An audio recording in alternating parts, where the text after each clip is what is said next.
By the time dinner was finished, it was already 7:30 p.m.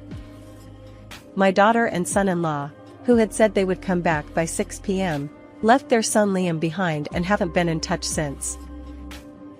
Perhaps tired from playing and having a full belly, Liam is now dozing off, looking drowsy as he nods off. But he's also got a bit of sand on him from his exploratory play, so it's time for a bath. Liam is only 5 years old. I fill the bathtub with warm water and prepare Liam's favorite character-themed bath bomb. It's one of those ones that releases a toy from inside, and I'm sure Liam will enjoy it. Bath time! I call out to Liam and James. As Liam woke up, he suddenly exclaimed, "I don't want a bath. I haven't done anything." He started running around the house. We were puzzled by Liam's words. After all the playtime, how could he claim to have done nothing? Liam's tense expression left us questioning. Even when we managed to get him into the bath, it was clear that washing himself would be a challenge. As I washed Liam from head to toe, I caught a surprised expression on his face reflected in the mirror. I had no idea why he was acting that way. Perhaps because of this lack of understanding, I was left bewildered, wondering what was going through his mind. Liam hesitantly got into the bathtub, and gradually, his expression softened. Then, he uttered a surprising statement. "Baths are warm, aren't they?" Huh? "I don't like the bath at home. But Grandma's bath is fun and warm. I like it." As I continued listening, he blamed himself, tears welling up in his eyes. I am Mary Smith. For the past 50 years, I have been born and raised in this town. It's not a place where trains come every 2 minutes like in the heart of the city. Instead, we rely on buses that come approximately once an hour, or we drive our own cars for daily life. Being in the countryside, my parents and relatives encouraged me to spend my entire life in this town. Personally, I don't feel restricted living here. In this area, it's considered normal for women to focus on their homes. After graduating from high school, I married James, whom I met through an arranged marriage. While being a homemaker, James is kind and treats me well, without any domineering behavior. After a few years of marriage, I was blessed with a daughter named Sophia. She is like a precious treasure to us. We made every effort to shield her from societal pressures and gossip. When she was little, it seemed like she enjoyed life in this town. However, the rural customs and mindset didn't quite align with the younger generation, including Sophia. Our relatives, who have lived here for a long time, often criticized her harshly. Gradually, Sophia spent less time at home, and a distance grew between us. "I'll be studying at school today, so I don't need dinner." Her desire to leave this countryside must have been what motivated Sophia. Starting from high school, she immersed herself in her studies even before we could say anything. Unlike the city, there aren't many tutoring centers or private tutors available. She diligently attended high school classes and stayed for self-study after school. Even the choir club she wanted to join has now become a thing of the past. It seems she prioritized study time over club activities. Sophia's hard work paid off, and she was accepted into her top-choice urban university. Her life as a solo city dweller began. However, since she had already helped with household chores back home, there were no issues. In fact, while juggling part-time jobs and student loans, she managed to navigate university life without relying on us. Of course, we still sent her financial support, but Sophia insisted she didn't want to burden us. Although she accepted the packages we sent, I didn't know what she did with them. It seemed she didn't touch the money I transferred. After graduating from the School of Education without any delays, Sophia became a middle school teacher. She met Michael Pitt, a colleague at her workplace, and they got married during her second year as a working professional. Why does this story feel distant? Well, it's because we haven't had much contact since she entered university. For Sophia, this countryside and our family home are places she'd rather avoid. Sophia once declared, "I'm not staying in this town. I'll continue living in the city. The transportation is convenient, and I can do anything there." Over the past decade, we've met Sophia face-to-face only a handful of times, mostly when we visited her city due to James's work. Our interactions usually revolved around dining out as a family of 3. Michael never attended our family gatherings. The only time he and Sophia visited our home was before their marriage. Since we're getting married, I thought it would be proper to introduce myself. However, Michael didn't seem particularly interested in our family home. "Since you've come all this way, would you like some tea?" I offered. Michael declined, saying, "No, thank you." As for Sophia, she left immediately after the greetings, as if that was the only purpose. "I have work tomorrow, so I'll head back now. You've seen Michael, so you should be satisfied, right?" We never had a formal meeting with Michael's parents, and I've never heard any details about them. Whenever I asked, the answers were vague or non-existent. I don't even know his family structure or where he's from. Take care of yourself. And remember to reach out occasionally. We were feeling the loneliness, but unable to convey it to Sophia. We anticipated being ignored if we expressed our feelings. I didn't want to experience the sadness and emptiness of being ignored. Besides, I've heard that being a teacher involves a heavy workload. Both of them serve as club advisors, often working on weekends. Our home is too far from the city where Sophia and Michael live. Perhaps the difficulty of casually returning home contributes to the growing distance. Unbeknownst to us, Sophia has been changing steadily. Yet somewhere deep down, the desire to start anew as a family still lingers. Internally, I harbored a sense of frustration toward Sophia. About 3 years after their marriage, Sophia and Michael welcomed a son. They named him Liam. He's our first grandchild. When we received the news of his birth, we rushed to the hospital. Our plan was to see his face and leave promptly. After all, right after childbirth, both mental and physical fatigue accumulate. Plus, I understood the desire to enjoy uninterrupted parent-child time. Considering it was winter and infectious diseases were prevalent, we didn't want to risk bringing anything into the hospital. Congratulations on the birth. If you need anything, don't hesitate to rely on us. And occasionally visit our home. Suppressing the longing to spend more time together, we kept our visit brief. However, even when Liam turned 1, Sophia and Michael still didn't visit our family home. Our desire to see Sophia and Liam intensified after the birth of our grandchild. We tried to maintain contact by spacing out our phone calls. We didn't want to be intrusive, but hearing their voices always made us yearn to see them.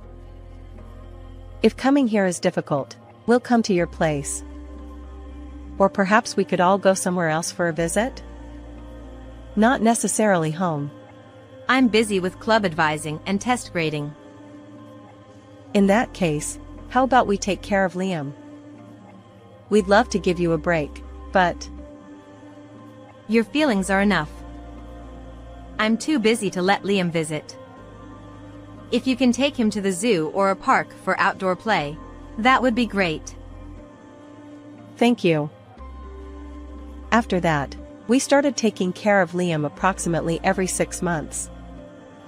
Sophia would leave Liam with us in the morning at the nearest train station to their home. I have to accompany the club's competition, so I'll leave him here. I'll come to pick him up around the usual time. We would then take Liam to places he wanted to visit, such as the aquarium or amusement park, Sometimes, we'd spend the day just watching trains go by. At parks, Liam would run around freely, but in public places like the aquarium or shopping malls, he'd behave quietly. Sophia and Michael both work as middle school teachers, so they've likely instilled good manners in Liam. We praised Liam a lot and played with him. When we gently stroked his head, he was surprised at first, but gradually, a happy expression appeared on his face. Around 6:00 p.m., Sophia would finish work and come to pick up Liam. As we visited more frequently, Liam started crying when it was time to go home. He seemed to understand that we would part ways as evening approached. I want to play more with Grandma and Grandpa. We'll see you again soon. You have kindergarten tomorrow, so we need to head back. With a tinge of reluctance, we watched Liam's retreating figure. As he grew up, the feeling of not having played enough also arose. I wanted to increase the frequency of play a little more, but Sophia's schedule also played a role. Since he didn't stay at my house, the time we could spend together was short. I have even suggested staying over during long breaks. However, Sophia strongly insisted on all three of them sleeping in the same house at night, and that hasn't been realized. I've heard that boys only seek comfort until they're little. As I have only raised a daughter, there are things I don't understand. Sophia often said she wanted to cherish this very moment. I couldn't disregard her feelings as a mother. We conveyed that we were always welcome whenever and were waiting for her contact. When Liam turned 5 years old, we received an unusual phone call from Sophia. This year, work is more settled, so would it be okay if we spend the Christmas holidays there? We don't mind at all. You're welcome anytime. Sophia returning to our family home marks the first time in approximately 8 years, since the pre-marriage greetings. Perhaps Liam has become less demanding compared to his infancy, which makes Sophia's visit more feasible. Since receiving her call, we've been eagerly anticipating the rare occasion when our whole family would be together. Although I've always had the tradition of preparing roast turkey and Christmas ham, this year, with more people, I'm putting even more effort into it. Given that Sophia enjoys rib roast, I'll make sure to have extra. And of course, I prepared French fries, Liam's favorite. James, too, had been meticulously cleaning and tidying up the house in anticipation of his first grandchild's stay. As he marked the calendar and counted down the days, I couldn't help but smile. James, though not very talkative, expressed his excitement through his demeanor. It's clear that he was eagerly looking forward to Sophia and her family's visit. Finally, the day arrived. We received a message that Sophia and her family had reached our nearest train station, so we went to pick them up. This area is inconvenient without a car, but it's too far for them to come directly from the city by car. They were making the effort to stay overnight with us, and we wanted to provide the best hospitality possible. Welcome back. Come on in. Thank you for picking us up. With beaming smiles, James and I helped Sophia and her family into the car. We assumed that in the first few days they would be spent relaxing at home. However, our expectations were soon overturned. It's been a while, but nothing has changed around here. Given the aging population and limited prospects for development, I don't expect much change. Is it okay if we head home? We have plans with friends, so please take Liam home. Could you drop us off around here? So, with Liam still in the car, Sophia and Michael got out midway. We'll be back by 6 p.m. Take care of Liam, okay? Be a good boy. As Sophia and Michael left, Liam silently watched their retreating figures. Although he didn't voice it, his loneliness was palpable. Liam, let's play together. Since this is your first time at our house, how about an exploratory play? We've got French fries and pudding too.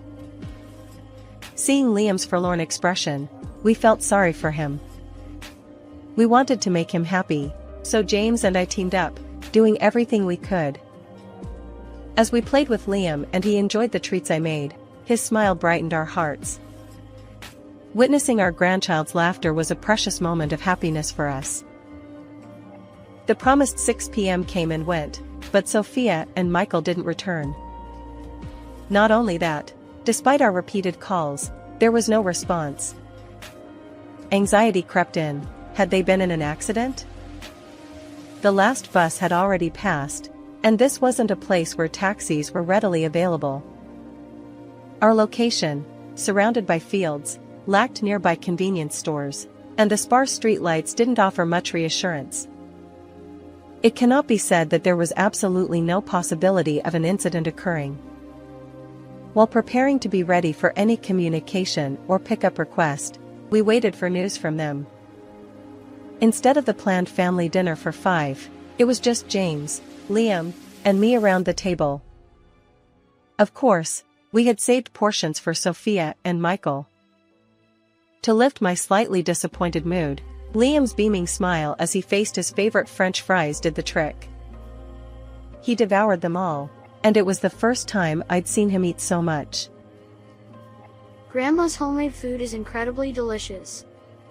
The French fries I'd prepared specifically for him disappeared entirely. Witnessing his hearty appetite was a new experience for me.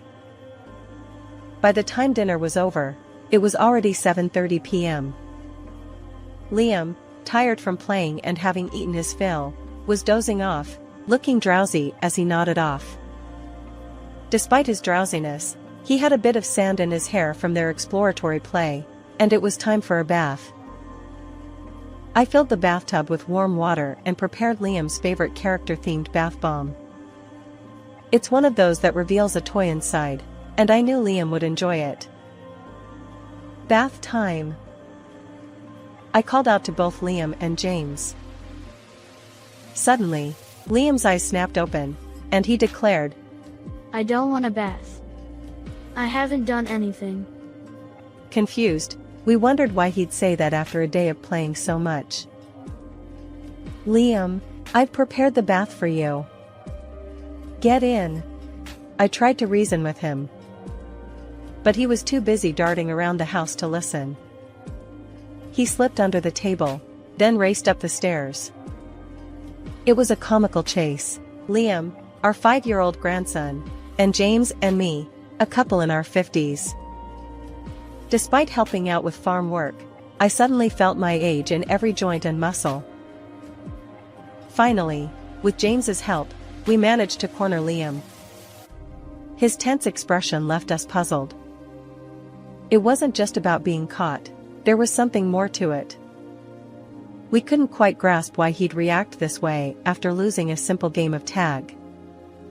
Liam's face held a deeper secret, one that intrigued and concerned us both.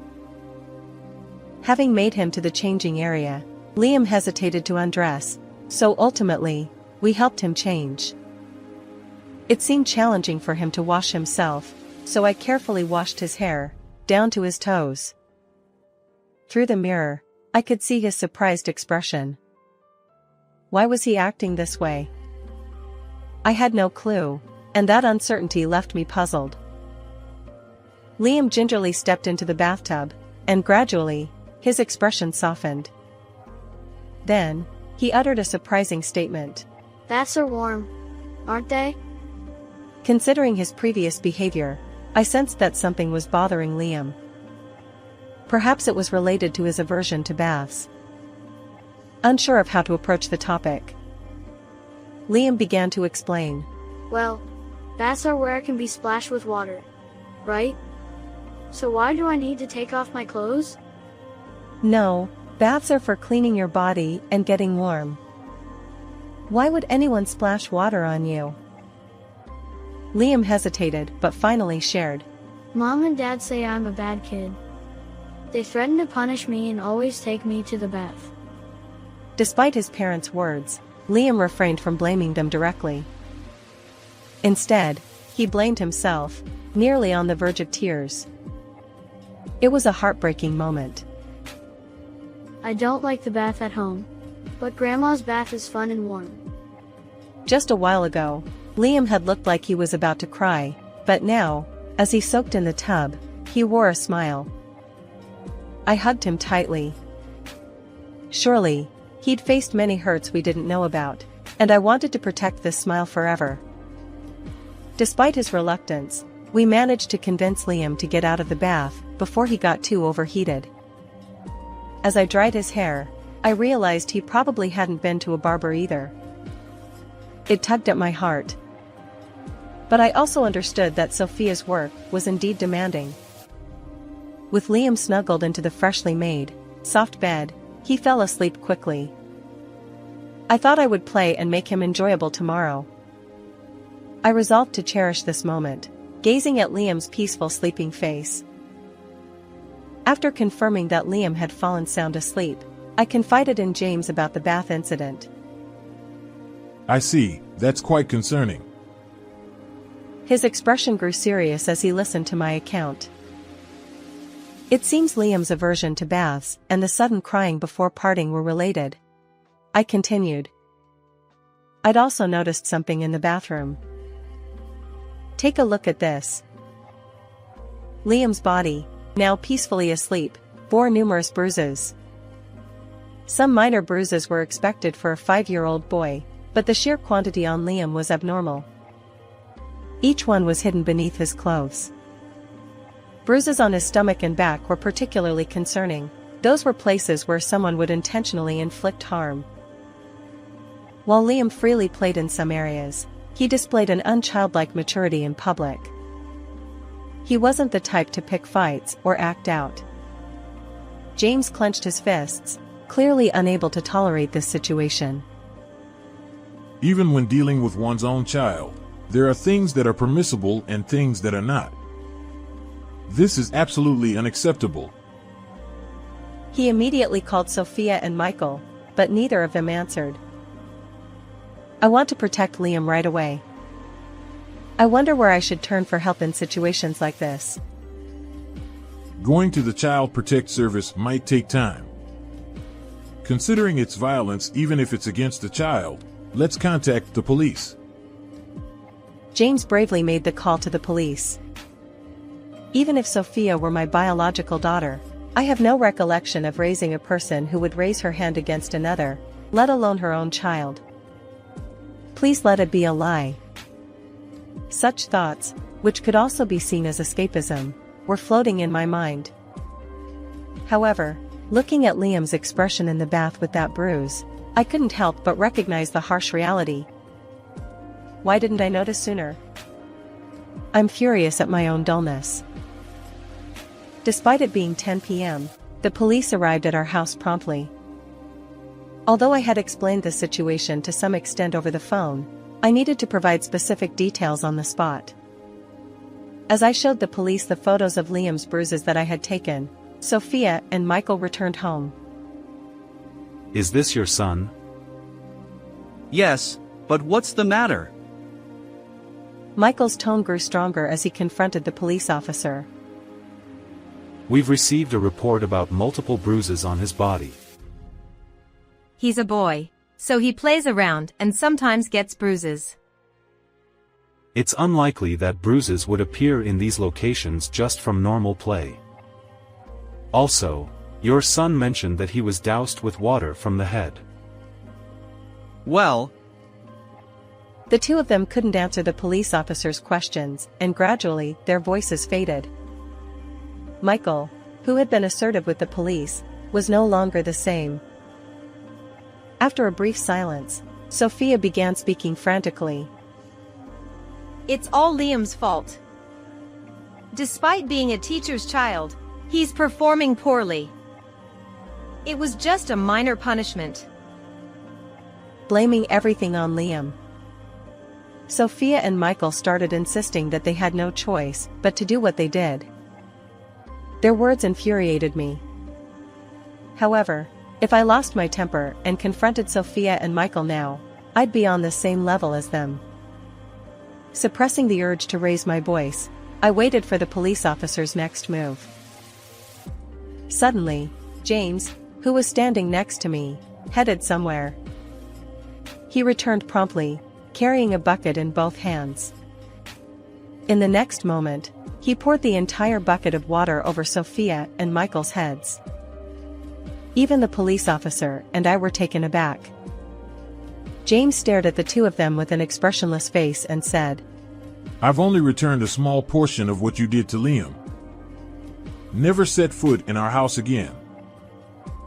The police officer turned to Michael and Sophia, asking, "Could you please provide more details at the station?" Sophia reluctantly replied, Fine. Sophia and Michael headed to the police station with the police officer. The commotion had become quite significant, and it seemed that Liam had also woken up. "Don't be scared anymore. Let's all rest together tonight," I reassured Liam. In an attempt to alleviate Liam's fear, James, Liam, and I climbed into bed side by side. I couldn't help but feel an overwhelming sense of anxiety about what would happen next. However, there was no use dwelling on it now. I had to convince myself that this was the only way to protect Liam. As a result of investigations by the police and Child Protective Services, Sophia and Michael were formally arrested. Apparently, in addition to what Liam had told me, they had subjected Liam to various mistreatments. At times, they even withheld meals from him, and when his bruises were severe, they kept him home alone instead of sending him to kindergarten. The kindergarten teacher had also sensed something amiss and had set up a system to observe Liam more closely. His smile while eating French fries and large portions of food were likely related to these events. The fact that Sophia and Michael were arrested was reported in a small local newspaper in their area. Since it was a case of naming names, their workplace was quickly identified. Naturally, the news also reached our rural community. For a while, Liam stayed home from kindergarten due to concerns from other parents. Our neighbors bombarded us with various questions. While some were understanding, others were harsh in their words. Still, it was comforting to hear that everyone agreed that reporting the incident was the right thing to do. Given their arrest and the cause being child abuse, even if they were released on bail, they likely wouldn't be able to work in their original fields. On that day, James pouring water over them in front of the police officer was resolved as a warning. Meanwhile, Liam began living with us. He will start elementary school next year. Although there was a school nearby, it had only one class per grade, and the number of students was small. Additionally, rumors circulated about his parents' arrest. In this small countryside, gossip could be detrimental. We decided to establish a new home not far from the house where Sophia and Michael had lived. We couldn't let go of the house itself because it had been passed down through generations and had a family garden. Liam also expressed a desire not to be separated from the friends he had made in kindergarten, so we started splitting our time between the two places.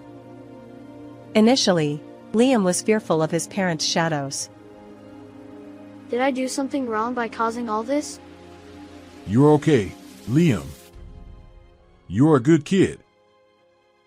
The words from his parents during his early years had left a lingering curse.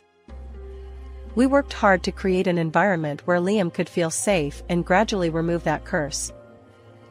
He safely enrolled in the elementary school near his original home, where he made new friends alongside his existing ones. Witnessing Liam's heart gradually soften brought us immense joy. Now, several years later, it seems that Liam is living freely and comfortably. Except for times when he catches a cold or feels unwell, he attends school every day, and sometimes hangs out with friends before coming back home. On weekends and holidays, he helps out with rural farm work and household chores. He's also started new extracurricular activities. I want to try playing soccer. I asked Dad before, but he said no. That's fine. Try everything, and see what suits you. Gradually, Liam began sharing his feelings and thoughts with us.